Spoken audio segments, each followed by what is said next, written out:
This is A Different Perspective with Kevin Randle. A retired U.S. Lieutenant Colonel, Kevin Randle has been studying UFOs for nearly 50 years. Kevin has investigated some of the most famous UFO cases in the world and has been consulted for dozens of documentaries about UFOs. Considered one of the leading experts into the Roswell UFO Crash of 1947, Kevin has written more than 25 books about UFOs, including the recently published Roswell in the 21st Century. Now, here is the host of A Different Perspective, Kevin Randle. And welcome to this edition of A Different Perspective. I'm Kevin Randle.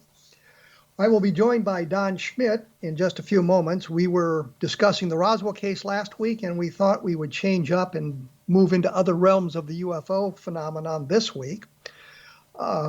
We thought we would gone too deep into Roswell, and interestingly, I got a number of emails saying that they love the Roswell stuff, but we're going to stay away from it because we did an awful lot of that last week.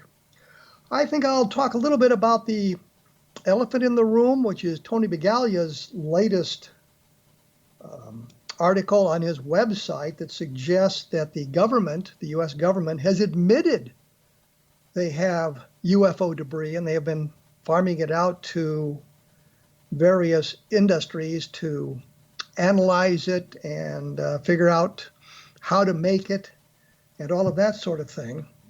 And I watched a report by John Greenwald just this morning, just not that long ago, where he looked at the article in depth. And I'll put a link to John's article in my blog at www.kevinrandle.blogspot.com for those of you who would like to see his analysis of it.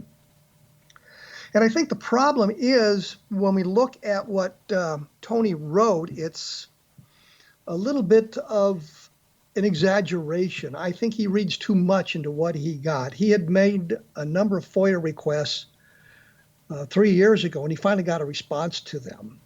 And in this response, he got 4 or 5 technical articles that dealt with analysis of possible threats, how the U.S. military, I'm going to say U.S. government, U.S. military could respond to those threats or defeat those threats. But it really wasn't an analysis of recovered alien debris as Tony read into the articles, but an attempt to anticipate what might be found in the future, what might be some sort of a threat that needed to be countered in the future, and how we would respond to that. And I think John Greenwald's analysis pretty well spells that out for those of you who would like to look at it. I know Tony sometimes tends to read things into the material he gets that really aren't there. John said that he had done a search of the 5 documents. I think it's 147 pages of material that he received, that Tony received. And he found the word extraterrestrial only one time. And that actually referred to humans building structures on other planets, extraterrestrial structures on other planets, and a way of using some kind of foam developed from the local environment that would strengthen the walls and save the necessity of taking that material to the other planet with them. So I think Tony's analysis, and I kind of agree with John Greenwald here, I think Tony's analysis is looking a little bit beyond what is actually written in the documents. But for those of you who'd like to see Tony's article, I'll also put a link in my blog about that as well, so you can look at his article, read what it says. I think John in his response also has a link to the article, so you'll be able to read both Tony's article and John's response to this. But this may blow up into something a little bit bigger, and by that I mean the news media, which now has a habit of not bothering to do any type of in-depth research, that doesn't bother to ask what I would think of as germane questions, would report on this as if it's proven fact. And I think Tony's article is more speculative than it is factual in that respect. So we have to watch out for that. And I think this will all kind of blow over in a couple of days. But it relates back to the Bigelow investigations into these sorts of things and the ATIP program and all of that. So that'll be explained at length in those articles, and you can get an idea of where they are. The other thing I kind of wanted to talk about, or a couple of things I wanted to talk about, and one of them is kind of an annoyance to me, and I've mentioned this before, I believe, and that is people who don't like your particular, I don't want to say politics, I'm thinking more of theories on ufology. If I come out and say something negative about a competitor, another researcher, and I think specifically things like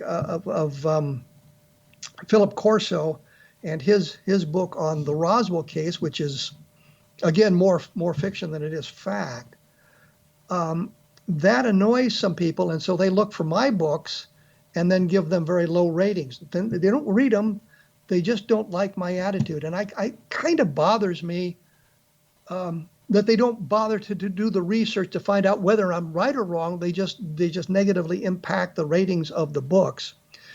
And in the world today with our cancel culture, I think we're obligated, if we're going to say something negative, rate something negatively, that we're obligated to take a look at that material to see if it is accurate or not. And if it's accurate, to reassess our evaluation. I know on one of the quick reviews of Roswell in the 21st century, the guy's whole response was, there are no aliens. This book is not very good. And the point is, if you'd read the book, I think you'd have come away with a different attitude because of the content of that book. I look at the Roswell case as a cold case. Let's go back and review the evidence. Let's go back and look at what the witnesses said, what kind of documentation. And if you do that, you find out that the case as it stands today in 2021 is not nearly as robust as it was back in 1991, because of what we've learned since then. We've learned that some of the witnesses we thought were reliable were not.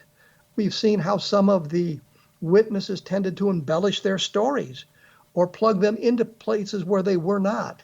And I think we need to look at all of that if we're going to understand not only the Roswell case, but all sorts of UFO investigations. On the other side of that coin, the Socorro case, Lonnie Zamora's landed craft in Socorro, New Mexico, which was I did in my book, Encounters in the Desert, and Ben Moss just did a book about it as well. I think that case is stronger than it was 20 years ago or 30 years ago when we started looking into it. And it's based on the discovery that there were additional witnesses and there was additional documentation. In the Roswell case, everything we've come up with in the way of documentation, the Barney Barnett diary, for example, turned out not to contain anything that would be helpful to us. Barney Barnett wasn't where he would have had to be to see the crash saucer on the dates he supposedly saw it, that sort of thing. The Jesse Marcel journal turned out not to be written by Jesse Marcel. And now the speculation is written by Patrick Saunders, but it's based on two sentences I think he wrote on the flyleaf of one of the books that Don and I had written, where he said, this is the truth, and I never told anybody anything, and signed his name to it, which was a nice piece of documentation, but it would have been much, much better if it had been written in 1947 and not 1991. So we look at all of that. The only document that we've been able to locate that deals with it directly, other than newspaper articles, is the FBI telex, which doesn't tell us much of anything and harkens back to the idea that it might have been a balloon, but the telex says, but contact with Wright-Patterson said it wasn't. And then we have the Ramey memo, and we've taken that as far as we're going to go with that. I'm absolutely positive.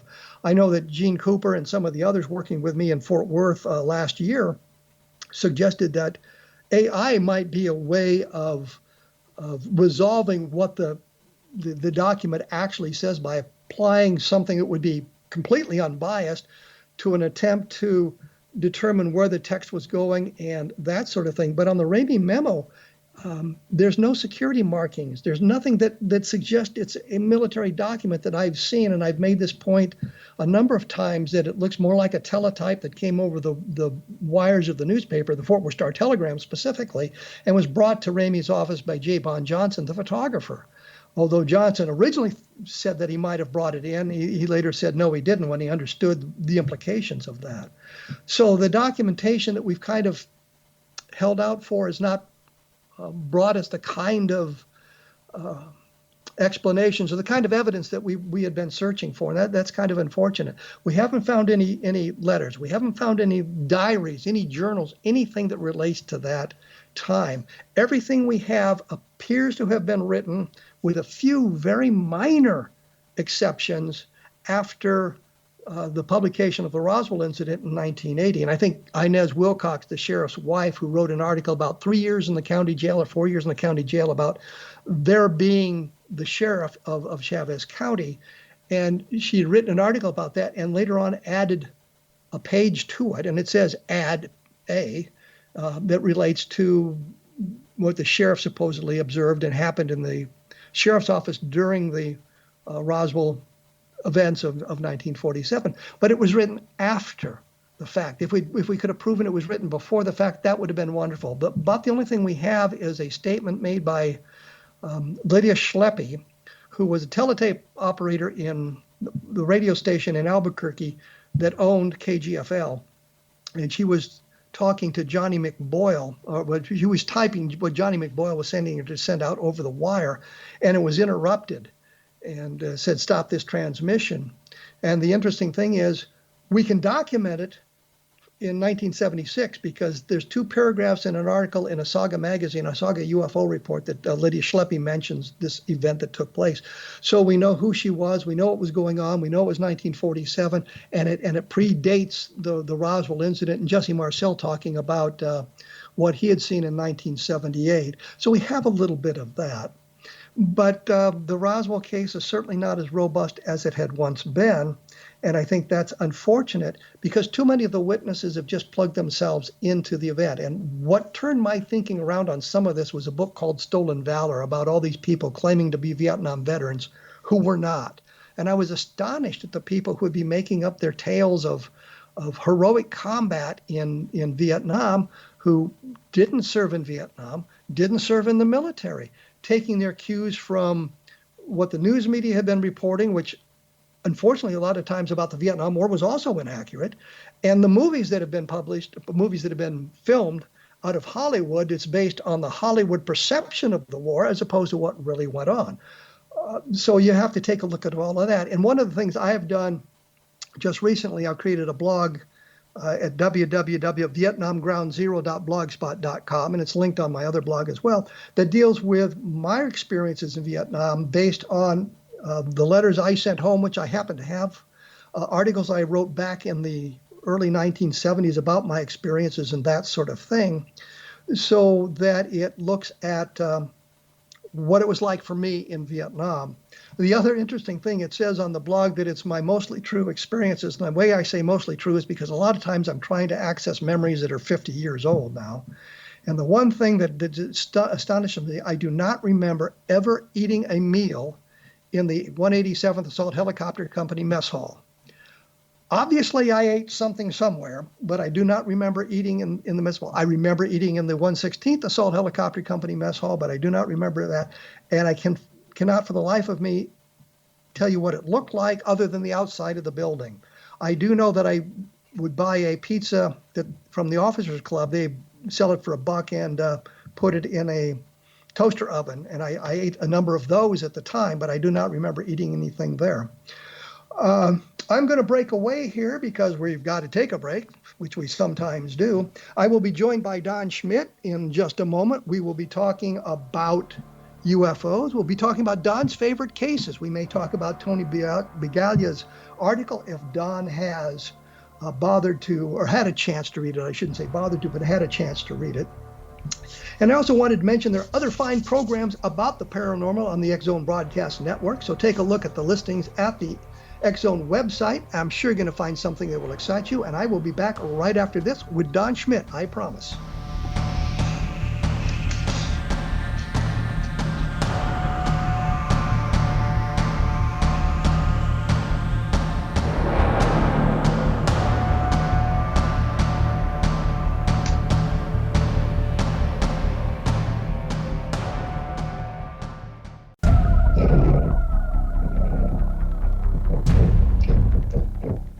And I am now here with Don Schmitt, as I promised just a moment ago. For some reason, I can't speak the English language anymore. Don, welcome back to A Different Perspective. Oh, it's good to be back with you, Kevin. How are you? I'm fine. We talked an awful lot about Roswell last time, and I promised we wouldn't talk about it this time, so we won't. Okay, that's fine. See, he's going to break his word. Well, Tony Begalia just published an article about memory metal and this sort of thing that he claims now is an admission by the U.S. government that they have had debris from crashed UFOs, not necessarily Roswell, but debris from crashed UFOs. I remember a number of stories where metallic debris has been recovered. There was a case in Washington in 1952, Washington, D.C. area, where something apparently fell from a UFO and was recovered. And that sort of thing. And we've got landing trace cases like Socorro and that sort of thing. Certainly the most famous, trace case of all would be Ubatuba in Brazil. And, they're still working on that. There's still samples that between Peter Sturrock and Jacques Vallée and even Mark Rodiger and Mike Swords now. But the problem with Ubatuba, which was for those who are not familiar with it, was an explosion of a craft near Ubatuba, Brazil. And the debris rained down into the ocean and onto a beach and was recovered, but we don't know who picked it up. We don't know where the debris that is now in the hands of Peter Sturrock and some of the others, what eventually came from Carl Lorenzen. We don't know how it got from the beach to the reporter who got it to Olivia Fontes, who got it to the Lorenzens. So the chain of custody is broken. The chain of custody, and the problem also, the fact that it's been now almost 70 years, and the thought that that chain of custody, we don't know where. We know at a certain point it was with the Lorenzens as far as with APRO. And even then for a while, nobody knew where it was. I don't know that I would even consider it reliable any longer. Well, I would agree with that. But Tony talked about the government admitting that they had UFO debris. I know John Greenwald just posted a 30-minute video about that, suggesting that when you read what he wrote and the documents that he received, doesn't really relate to that. And I know you've had an opportunity to read Tony's analysis. What did you make of it? The problem with and you remember, especially the beginning phase of the Roswell investigation, we were filing a lot of FOIA requests. And we became quickly disheartened by the fact that, to me, it's just a black hole.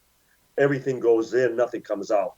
And as we would learn, that was exactly the same situation that even Hynek complained about, even with Blue Book, that everything came in, nothing went out. And so anytime there's any form of release or disclosure of this sort, my radar goes up. The first thing I think of is some form of red flag or just some snafu that somebody jumped the gun and released something inadvertently, or even just switch something over from another unrelated topic altogether and shoehorned it into this situation and has nothing to do with UFOs. Well, that's the point that John made, that there was nothing in the documents as he went through them carefully that led us to the idea that it related to UFOs, that there was any kind of metallic debris that had been recovered, and that it was more of a analysis of what threats the U.S. government or the U.S. military might face in the future.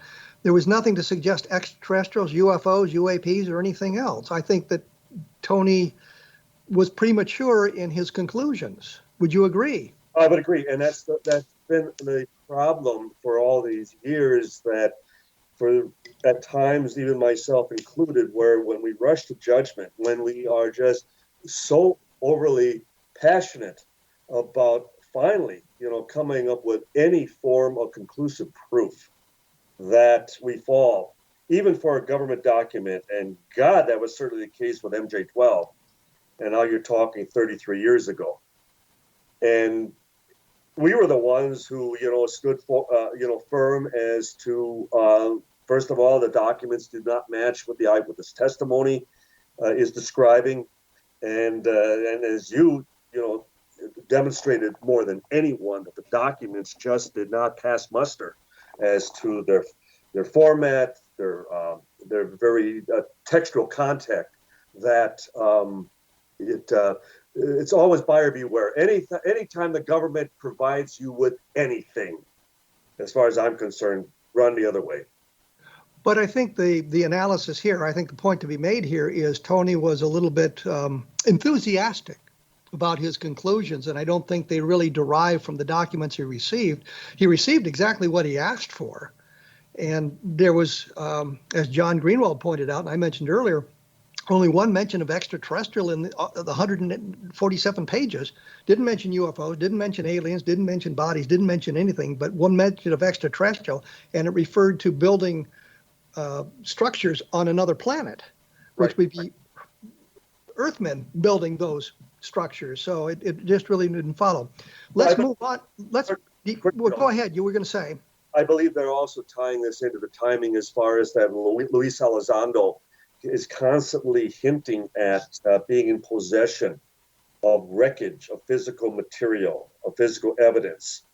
And he won't cross that line. And yet he has reporters, okay, do we or don't we? And he kind of smirks and he has that smile like, well, if only you knew. And I think in many respects, they're playing games with us right now. And all the more reason that we have to be extra cautious. Well, let's move into a different arena. And what I'm thinking is, I think the audience knows some of my favorite UFO cases. What do you think is one or two of the best cases for proving any kind of alien visitation? Well, I think you would agree with me that Socorro, New Mexico, in April of '64, it certainly is one of the top 10. And the fact that it was at the time that Blue Book was still active, but it was bigger than Blue Book, as you know. The fact that they called in the FBI, the fact that they called in as far as the local military, like from Holloman Air Force Base, the fact that they sent Hynek in. Well, let me ask you a question. Did they really call in the FBI, or did it just happen that the FBI guy, the agent who lived in Socorro, heard about it, as did the Army Captain Holder, who was stationed at White Sands, just happened to be there, and they got in touch with him. They weren't really called in. If you understand the fine line I'm walking here. Right. And that's often the case. Such as there was a Boeing crash investigator who just happened to live. He had a home east of Roswell in Hobbs and also one in Texas. And he just happened to be passing through, and he told his family stories about some of the rumors that he was hearing while passing through Roswell at that time. So, yes, I mean, people, as we know, just happening to be at the right place, the right time. But nonetheless, they all provided opinion. They all, provided their expertise as to other possibilities. And the fact that they all came up short of anything terrestrial, of anything prosaic. As we both know that Hector Quintanilla, as far as the last director of Blue Book, I mean, he went out of his way trying to prove that it was a balloon of some sort or any, errant testing from White Sands, any of the surrounding test facilities, and came up empty-handed. And I know that in his book, his autobiography, he said that he was, when he went to Socorro, he went to Alamogordo and tried to find what Lonnie Zamora had seen, or if there was any kind of testing going on. He couldn't find any secret projects, and he had the top secret clearances necessary to at least let him know that it was going on. He said, well, he had to mark it unidentified because he could not come up with any other solution. Precisely. And I think that's an important point for the Socorro case. And we're talking about someone as far as an officer in the Air Force would have been the civilian equivalent of Philip J. Klass at that time. I mean, Quintanilla, as Hynek would say, jumped through hoops when he could explain any of the reports. But then Hynek was the same way, even with Socorro. As he would say, he made every effort to try to prove that this was a hoax because it was too good to be true. And he could not do that.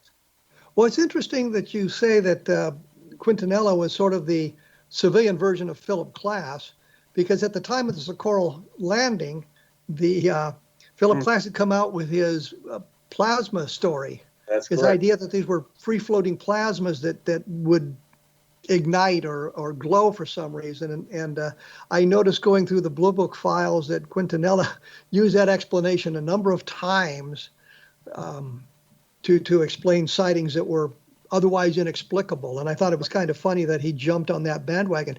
I knew an astronomer or a physicist at University of Nebraska in Omaha, I believe it was.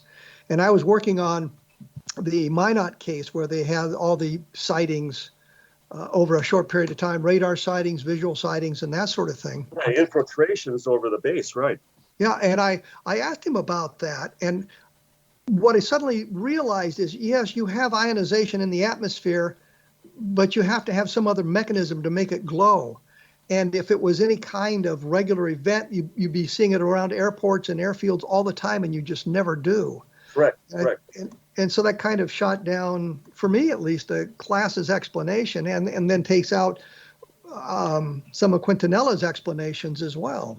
Well, and as we both know, that the moment that the witness or witnesses start describing under intelligent control, as though it was piloted, as though there was something acting from within, that certainly, dissolves any type of plasma or moondog or sundog or anything of that sort.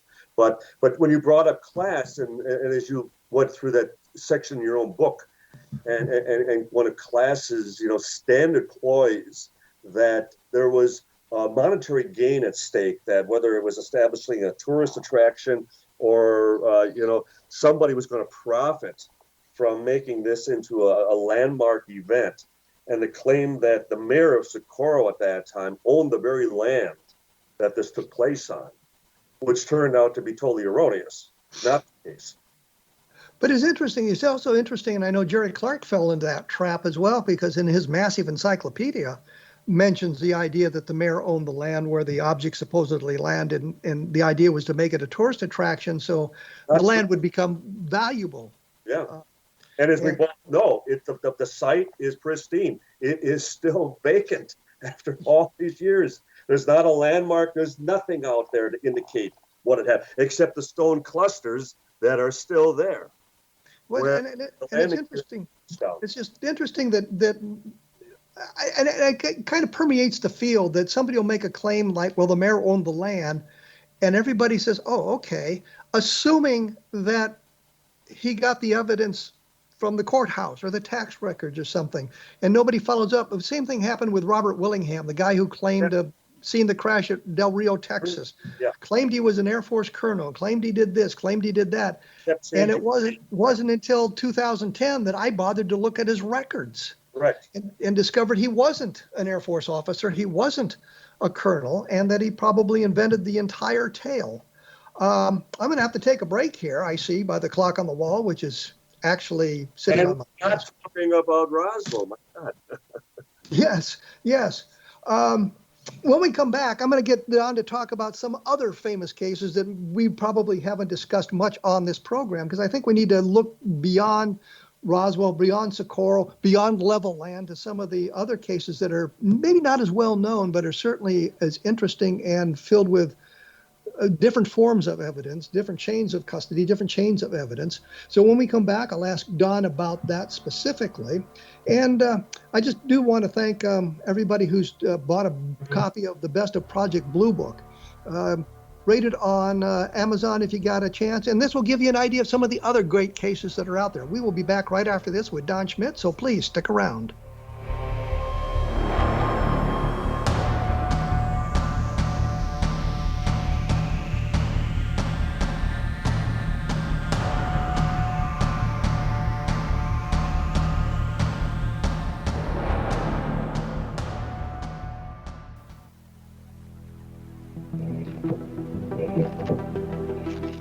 I am still here with Don Schmitt.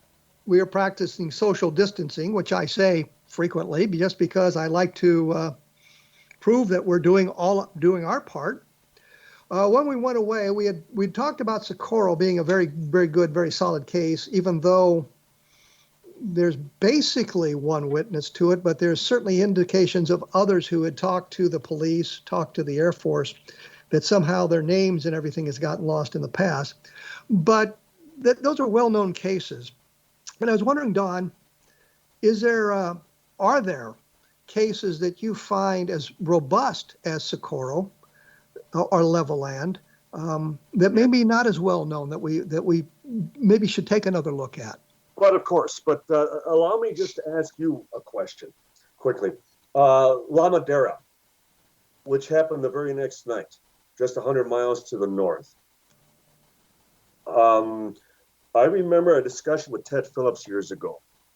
And Phillips, who accompanied Hynek back to Socorro some years after Blue Book. And then they made it a point, according to Phillips, they also went up to La Madera, and they spoke to some of the witnesses there.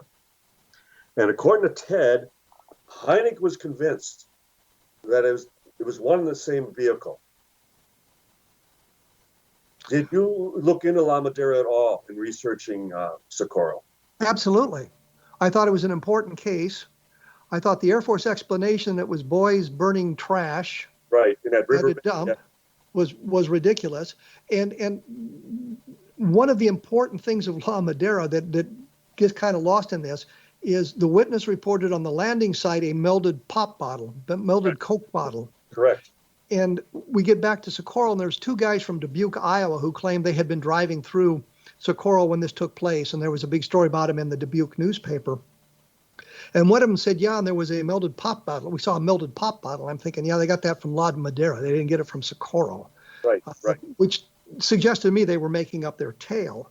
But it seemed to be an interesting case as well, and I was astonished that when Hynek attempted to get Quintanilla, or who was ever running his contract at that time, would not allow him to go there to interview those witnesses and talk to them about it. And I mean, it's not that big a deal. And Socorro, Kirtland Air Force Base in Albuquerque is like halfway between the 2 points. So it wouldn't have been that big of a deal for Hynek to remain a day or two and talk to those witnesses. But they said, no, he couldn't do it. So yes, I do.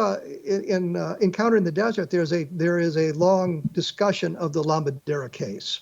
And it's an interesting case, a fascinating case. And again, the fact that it happens the very next evening. So yes, and there's other sightings around there. I think Jerry Clark reports on an NCO who was repairing his car some 3 or 4 hours after the landing, after the case took off, and saw an object in the air, and that case has been reported as well. So when you look at the whole of the Socorro case, you get not only Lonnie Zamora's impressions, you find out that people did call the police station, and it's documented. They called police station with their sightings before Lonnie Zamora went out. And then you find other sightings from around that area in the hours afterwards as well. It becomes a much stronger case than we had originally thought. So yes, La Madera fits into that very, very nicely. And I certainly would wholeheartedly agree. Are we to assume that Blue Book did not investigate anything beyond Socorro, and that these other reports may have gone on to Holloman or even Kirtland at that time, and that some FOIA requests might free up some of these old cases that were never part of Blue Book when it was declassified? Well, I think you've got to find the repository agency. And by that I mean, I know as an intelligence officer, in the way the office was run, the problem was you had material you had to deal with on a daily basis, material you had to deal with on a weekly basis, this sort of thing. But your files were set up to get rid of things that were over 3 or 6 months old that did not relate to the operation of your office. And so we routinely destroyed materials that were not relevant to what we were doing. What I'm saying here is I think that people at Hulleman or people at Kirtland may have had a bigger role in the investigations of those sightings, but that material would have eventually been sent to either a higher headquarters for review, or it would have been destroyed because it was no longer relevant to the operation, their operation at those specific bases. So you've got to figure out where it would have gone. Right. And of course, the idea is it should have gone to Blue Book. And yet those cases aren't there. And one would think that Quintanilla would have put the word out that anything else would come directly to his attention. But then beyond him, I would imagine that even the DOD would have been monitoring the situation, because Socorro was a case that could have gotten out of hand. And the information got out rapidly, and I was astonished at how fast it got into the news media, given where Socorro is and the media outlets available in 1964 in that area.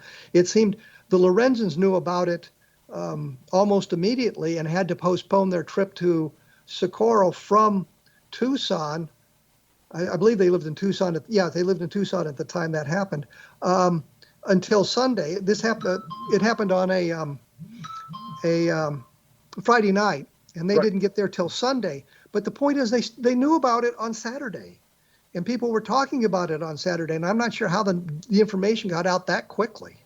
It was unfortunate that as the other police officers arrived on the scene, that they obliterated supposedly the footprints that were originally there from the two figures that Lonnie had observed. And a lot of pictures were taken, as you know. And then the local historian, Paul Harden, who you also worked with, and to learn that Hynek was the one that was ordered by the Air Force to confiscate all the pictures, everything that was taken by the newspapers, by newspaper example in Socorro, regarding the case. Be interesting to see where all that photographic imagery is today, because it wasn't in Blue Book. You know that. I'm thinking if some civilian comes into my newspaper office and says, "I'm confiscating your pictures," I'm telling him where to go. That's right. It's not going to happen. Well, and like I said, Socorro it's important. There are some questions to be asked about the way the investigation was handled, the way that the lost opportunities. And like I said, that's covered in Encounters in the Desert. But I'm thinking beyond La Madera, beyond Socorro, what else do you see as an important UFO case? Certainly the Coyne helicopter case from, is it October 73? Colonel Lawrence Coyne, Mansfield, Ohio. And the fact that not only do you have, as far as an experienced pilot and crew, but you also have the witnesses, the observers from the ground, seeing this green glowing object that practically has a head-on collision with this helicopter. Air National Guard, correct? Yes. And they think there's going to be a mid-air explosion, so they go into a dive to avoid collision, and all at once the object is hovering over them, and they are being lifted in this green beam of light and just held there. As far as throttling up, down, nothing had any effect, and they were helpless for that moment. And getting back even to class, that what was his explanation for the Coyne case? That it was a bolide. Yes. Well, the interesting thing is, in class quotes he doesn't identify who it was, but a helicopter pilot discussing how this happened with class. We don't know anything about the helicopter pilot. We don't know what his training was. The difference is the Captain Coyne at the time, and I should qualify, it was Army National Guard, not Air National Guard. Army National Guard. That's right. Yes. We had the same training. We went through the same flight school. I know exactly how it happened. I know exactly what was going on in the cockpit because we were trained how to do that. And one of the things is class said that the co-pilot was a Jesse. When they were in this steep dive, he had reached down to avoid collision with the ground and pulled up slightly on the collective. And I say, no, that would have never happened. Right. What would have happened if Jesse felt they were in imminent danger, he would have taken command of the aircraft and said, "I've got it," And Coyne, not knowing what Jesse may have seen, said, "You've got it," and released the controls. Yes. He would not have gone on the controls and made an alteration to the setting of the controls without alerting the other pilot. And it's a routine was drilled into us so that you didn't have two guys fighting for control of the aircraft at the same time, which would be very problematic, or both guys letting go of the controls at the same time. So Class's explanation was based on some interview with a helicopter pilot who may have not been an Army helicopter pilot, and may have not had that training. But I could look at that and I could say, this is not right. So when Coyne says he had the collective full down and they were still climbing, I got into a situation not unlike that, flying the slot position in what we called an echelon right formation, and I was in chalk number 6, right behind lead, and my aircraft was beginning to float. I could not get it to go down fast enough to keep up with the rest of the flight. And I had the collective full down and I had the throttle rolled off. And the last thing I did was kick the aircraft out of trim to make it fall faster, to stay with the flight. So I understand the dynamics of flying in those situations, what you need to do. And in fact, we had a situation where I was the aircraft commander and my pilot was actually a first lieutenant. And he suddenly said, "I've got it." And he took the aircraft and he dove to the right, and he had seen out of the corner of his eye, he thought an aircraft coming at us. I had seen the aircraft and we weren't endangered at all, but he saw what he thought was something endangering the aircraft, and he took control, said, "I've got it." I said, "You've got it," because I didn't know what he'd seen, and let him take control. So Interesting. The situation is this, that the Class's explanation for the sudden climb of the aircraft is preposterous. It would not have happened that way. So, and Class always fancied himself to be the next Donald Menzo. He was always trying to impress, the scientific, the science community. But what you described, it's as most pilots would encounter a downdraft that would suck you down to some degree. But in your case, it was almost like an aerial hydroplaning, where you were riding on a bubble, that you were just gliding. And well, the thing we found is that the tolerances, you check the aircraft for tolerances, the linkage and everything, and if the tolerances are dead on, you've got an aircraft that's very powerful. And if they're at the extreme end of the tolerance, and the aircraft is somewhat weaker, and you have to make compensations as the pilot for those sorts of things. And I was caught in a situation, and I don't know why the aircraft was floating, because the others were going down at the regular speed, and I was having to do all of these things to stay with the formation, and I couldn't break right or left out of the formation because I was surrounded by other aircraft. So and normally we were in a trail formation, and I could have broken one way or the other. There was nothing I could do in that specific situation. So fortunately, we got close to the ground and it all went away. So it wasn't a case even where the other aircraft were creating any airwash or turbulence or anything. It was just a natural phenomenon. Just happened to be where you were at that time. It was just the way the aircraft operated. But the whole point of this is when Class was discussing the helicopter operations, he was completely off on it. And it's kind of like him discussing the things in Socorro where the mayor was going to make some kind of a tourist attraction. He's making up explanations to explain something that he didn't fully understand. Well, and both remember that was one of the things that we always had, that standard response with Phil. Because he would always come back, well, certainly they should have, certainly they would have, and it was always, well, but they didn't. Yeah, exactly. Well, we're going to have to take our last break here. When we come back, we'll see if we can move away from Socorro. We seem to get sucked back into it. See what Don thinks about abductions, maybe, as a topic to go off on as well. And I mentioned periodically some of the other fine programs on the X-Zone Broadcast Network. Take a look at the program listings at the X-Zone Broadcast website, and you'll find something that'll be interesting to you. We will be back right after this talking about maybe abductions, so please stick around.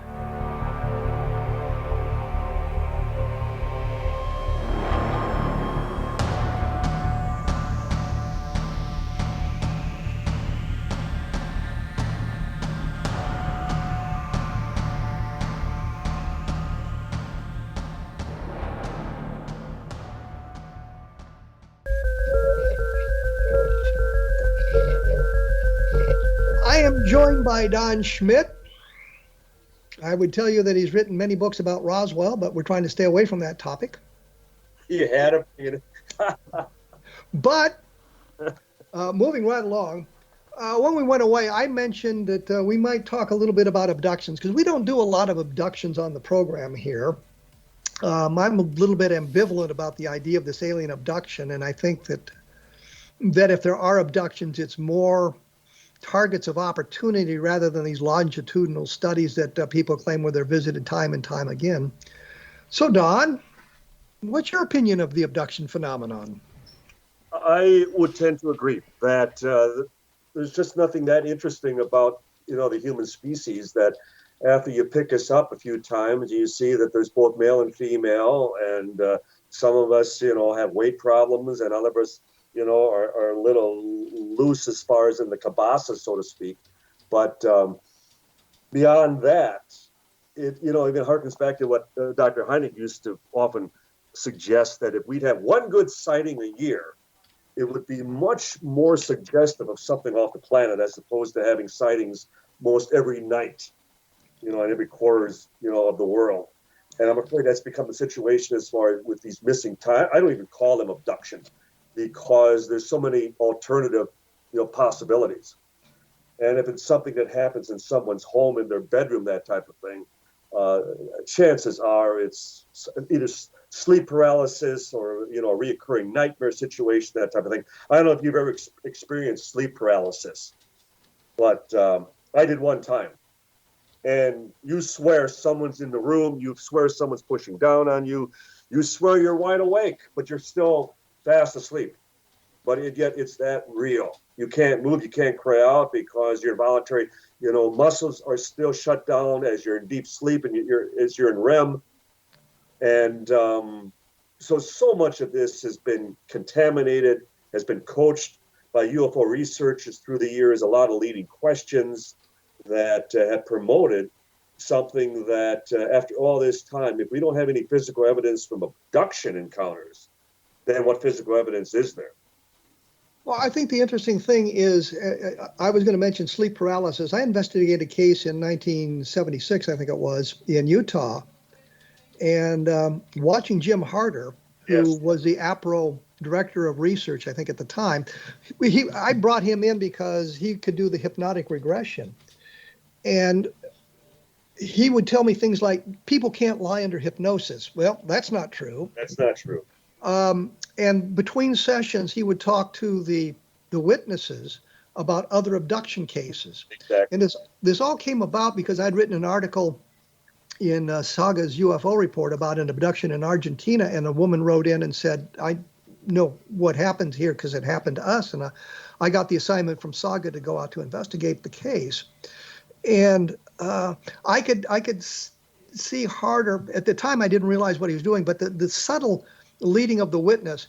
What do you see? Well, I don't see anything. Well, yes, you can see something. You need to go deeper into your sleep. They're trying to keep you from seeing it. I'm thinking, now you look at it and you say, well, you're manipulating the situation to get something. And there's something called pleasing the operator, where the subject of the hypnotic regression wants to please the person who is conducting the research.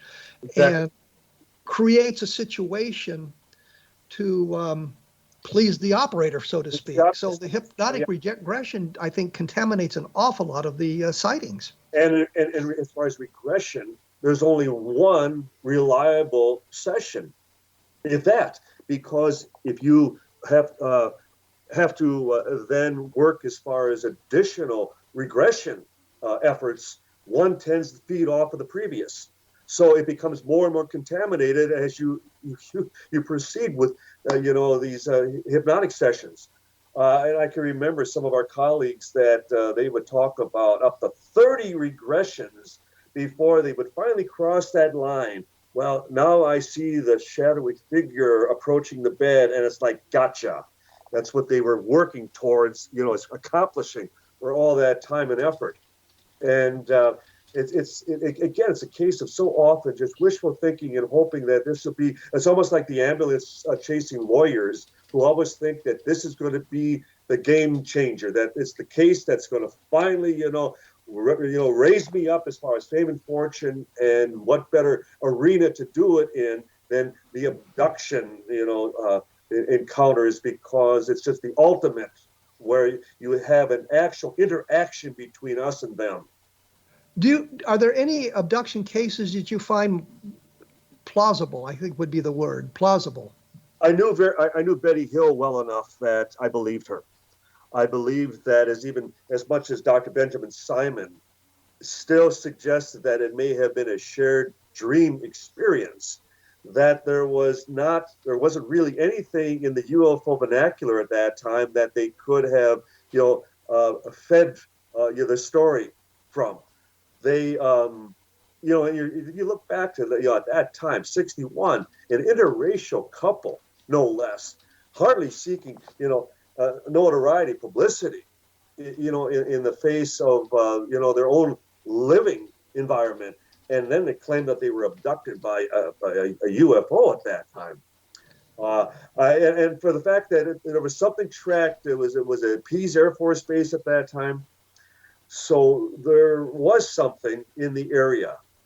But when you say there was nothing to build on, there was an awful lot of science fiction out there, including the really god-awful Killers from Space, in which the entire abduction scenario is laid out Yes. In that movie, including missing time, including the big-eyed aliens, including the mysterious scars. I mean, all the abduction elements were laid out in this 1954 movie. Crappy it was. But we'd have to determine whether either Betty or Barney had even seen the movie beforehand, and that was obviously a question never asked of them. But certainly, if that would be established, that would be. The second point, there was a Twilight Zone episode called Hocus Pocus and Frisbee with Andy Devine. That is correct. In which he is abducted by the alien creatures that have sort of the same kind of faces described by Barney Barnett, for example. And on my blog, I've actually looked at that sort of thing with a picture that Barney drew and a picture of the alien from Hocus Pocus and Frisbee from that Twilight Zone episode. So the elements, the cultural elements, if you will, were out there to be drawn upon. It does tend to wash or water things down. As part of the investigation, certainly such background checks would be necessary. But we would agree that at least back in 61, it was much more pristine. It was much more virgin territory back then. Oh, absolutely. Absolutely. And today you could take most any auditorium full of people, 500 people, and you could regress them to a UFO situation, and each and every one of them would describe an abduction scenario, because what we've read, what we've seen, we've all been contaminated. So there is no virgin territory any longer. Well, I was going to say, if you watch The Simpsons, you know how contaminated things are when Homer's abducted by the aliens and he's preparing himself for the anal probe, yes. And they say, we don't do that anymore. We don't do that anymore. So I mean, the point is, it's filtered into the cultural ethos to the point where even Homer Simpson is aware of it. And I think that's the reason that both of us, we tend to go back. We tend to look at the classic cases of the past, because much less chance that they were influenced, that they were contaminated by the zeitgeist of the time. And so at least if we want to even take the Hill case even a step earlier, we'd be talking about Villas Boas and down in South America. And then the question, well, what was he influenced by? What was he reading? What did he observe? That type of thing. And in his case, there were medical after effects that were documented. So I would suggest that on one hand, 5 good cases that you might be able to point to. So you've got Villas Boas, you've got Barney and Betty Hill. I'm sure you're thinking Travis Walton in that group.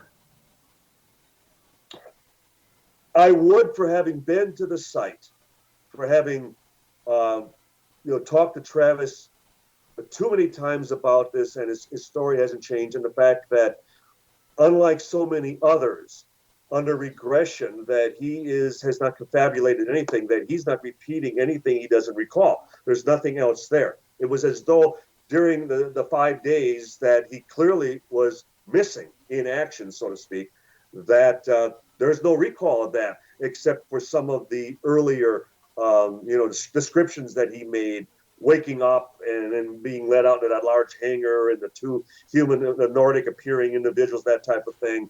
So as much investigators have tried to get Travis to fill in all the missing time, he's not fallen into that trap. And let's say this for the record, that the movie Fire in the Sky is not an accurate representation of the Travis Walton abduction. Not by a long shot. No.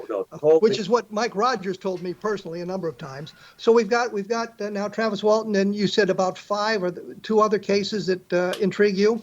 Well, a case that we even investigated locally that was referred to us by Bud Hopkins, and it was a daytime involving a 16-year-old girl. And it was a Sunday afternoon, and she sees up ahead on the road what appears to be a work crew.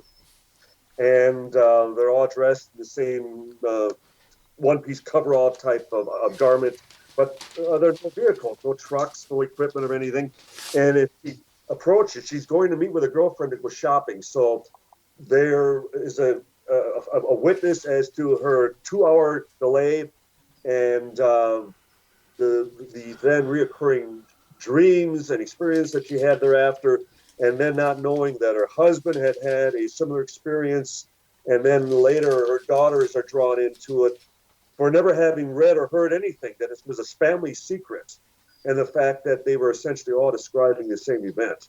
So I was very captivated by that, because it